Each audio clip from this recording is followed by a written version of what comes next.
Cash as we know it is dying, and digital payments are on the rise. It is so cool! We sent 2 crack reporters to find out what happens when society cashes out. Check, please.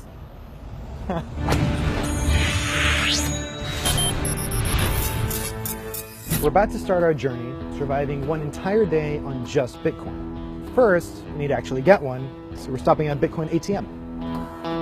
Let's get started. Scan your Bitcoin address. Let's try that again. Doesn't seem to be working. There we go. $20 is going to get me a tiny fraction of a Bitcoin. But let's go ahead and tap to complete this. Send it. That's pretty easy.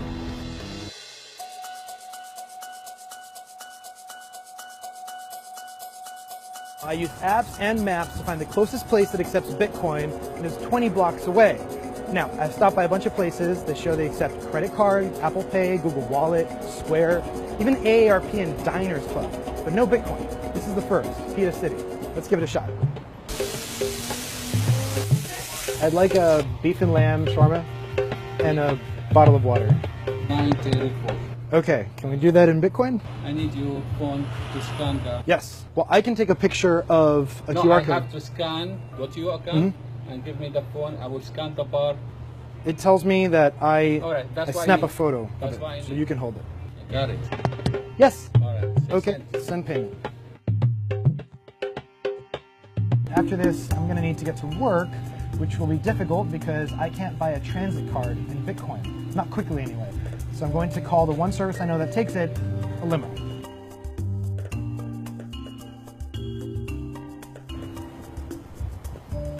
Thank you. Hey, thank you very much.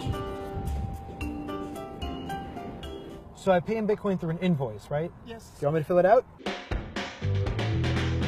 Oh, it says it has an error submitting the request. Let me try that again. My driver, Erjan, had to call the office, but we finally got it working. Erjan told me his company takes Bitcoin because it's cheaper than credit cards. European IT executives love it. Back at the office, I tried ordering flowers for my wife.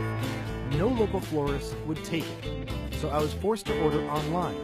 It was more than I usually pay, but at least it worked. All right, so we've reached the end of the workday and I want to go get a drink, but I can't get there on the subway because I have to pay in cash or credit card. I don't want to take the expensive limo ride again, so I need cash. So I'm going to ask people for cash for Bitcoin. Hi, does anybody here have Bitcoins? You know what Bitcoins are? I quickly realized this was not going to happen, so I resorted to a sign.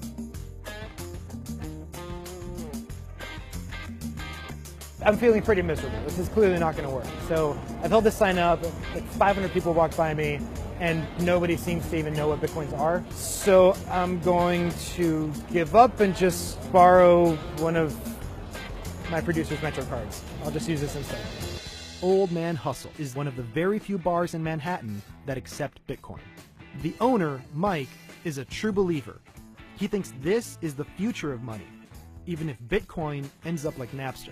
When Napster came out, it failed, but it also set up the future for digital music. And I believe that to be the same case for Bitcoin. All right, so what do I owe you for the beers that I've ordered so far? $6. Do you find this process quick? I think it's very fast. And we can probably see it here in just a second. Oh, it worked. Surviving 24 hours from Bitcoin is possible, but it's not easy. It takes a lot of research. You have to figure out where you're going to get a Bitcoin, how you're going to spend it, and even when you go to a business, oftentimes they don't know how to manage the transaction. So if I've learned anything in this experience, it's that Bitcoin is interesting, it's really cool to use, but it's a little bit impractical. I don't think I do this again.